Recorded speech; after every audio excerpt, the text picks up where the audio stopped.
तो अपने गोंडीयनों की जो हिस्ट्री आप मेरे चैनल पर देख रहे हो, इस चैनल का एक ही उद्देश्य है कि दबा कुचला इतिहास जो लोगों के किंवदंती में है।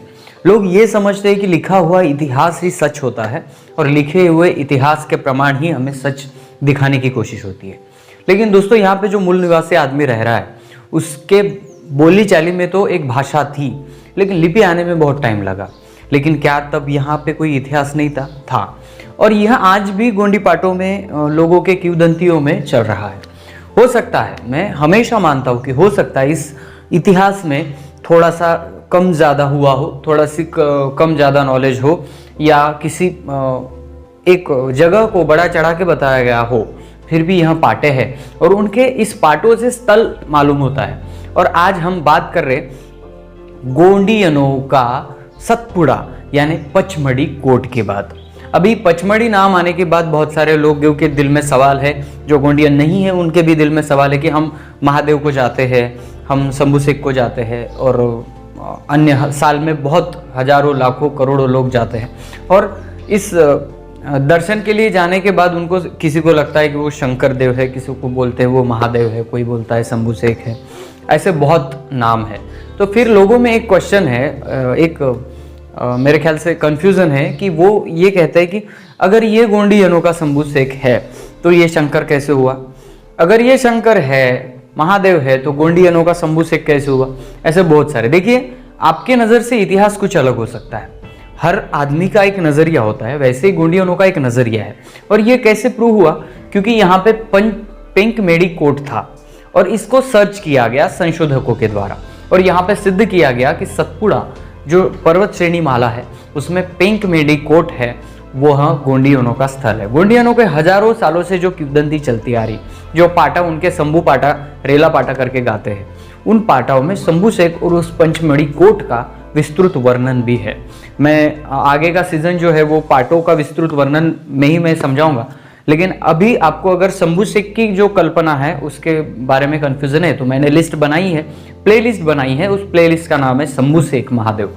उस प्लेलिस्ट में जाइए, सभी वीडियो देखिए, आपके जो कंफ्यूजन है वो थोड़ा सा दूर हो जाएगा। अगर नहीं होगा तो आगे आने वाली सीरीज में वीडियो मैं डालते रहूंगा, आपको सिर्फ चैनल पे बने रहना है। दोस्तों, हम बात करते हैं सतपुड़ा का पेंकमेड़ी कोट। देखिए, कोयामुरी द्वीप पर एक कोट था, उसका नाम था येरगुट्टा कोर। आप सुनिएगा, कोयामुरी द्वीप का येरगुट्टा कोर का जो संभाग था उसमें आता है गोंडीयनों का सतपुड़ा यानी पेंकमेड़ी कोट, यानी आज का पचमढ़ी कोट। देखिए, मैं सीधा आपको समझाता हूँ। सतपुड़ा यह नाम संस्कृत बहुत लोग बोलते हैं, लेकिन सतपुड़ा यह नाम संस्कृत इसलिए नहीं हो सकता कि सतपुड़ा इसका अर्थ सप्तगिरी भी हो सकता था संस्कृति में, लेकिन यह नाम गोंडी में है और इसका विश्लेषण हो चुका है। बहुत सारे गोंडियन जो लोग हैं उनके द्वारा ये इसका विश्लेषण हो चुका है।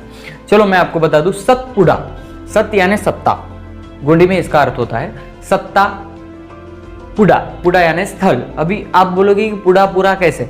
पुड़ा, पुरा, पारा, पुर, ये आज के चलते आ रहे। आप नागपुर सुनते हो, आप किसी गांव के छोटे से 4-5 घरों को पाड़ा बोलते हो, ये भी गोंडी से अपभ्रंश होकर आए हैं। तो सत और सत्ता का अर्थ है शक्ति, यानी एक सत्ता का। और ठाना, ठिया, पुड़ा ऐसे शब्द गोंडी में ठाने को यानी केंद्र को बताए जाते हैं। तो दोस्तों, इस सतपुड़ा इस शब्द का अर्थ होता है सत्ता का केंद्र। इसमें आपको पता है कोसुडिम नामक बालक ने जन्म लिया और वो शंभू शेख बने।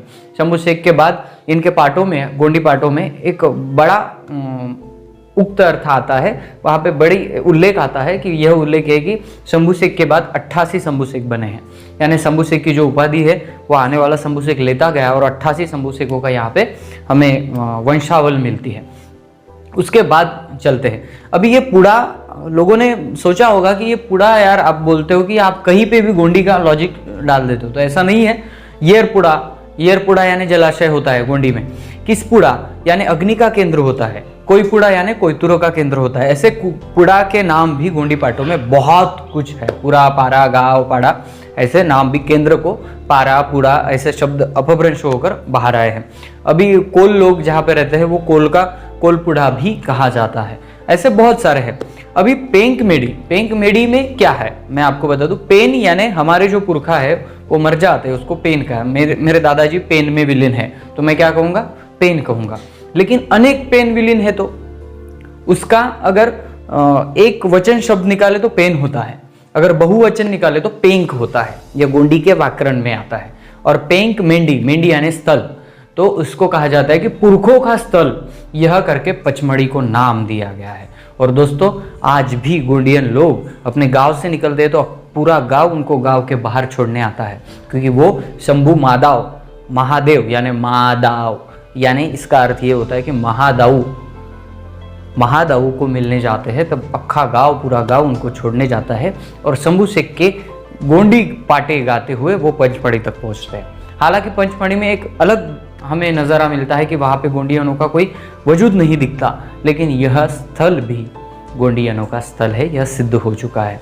और यह जो जानकारी है वो मोतीराम कंगाली साहब के गोंडवाना कोट दर्शन में आई है, क्योंकि कोट आपको जब तक पता नहीं चलेगा तब तक आप गढ़ों का इतिहास नहीं समझ सकते। इसलिए मैं पहले ये लेसन ले रहा हूँ कि कोट आपको समझ में आए, और कोट के बाद हम धीरे धीरे आगे चलेंगे कि गढ़ दर्शन क्या होता है, फिर गढ़ क्या है और उसके बारे में जानेंगे। दोस्तों जानकारी अगर आपको पसंद आई तो लाइक शेयर कमेंट कर देना।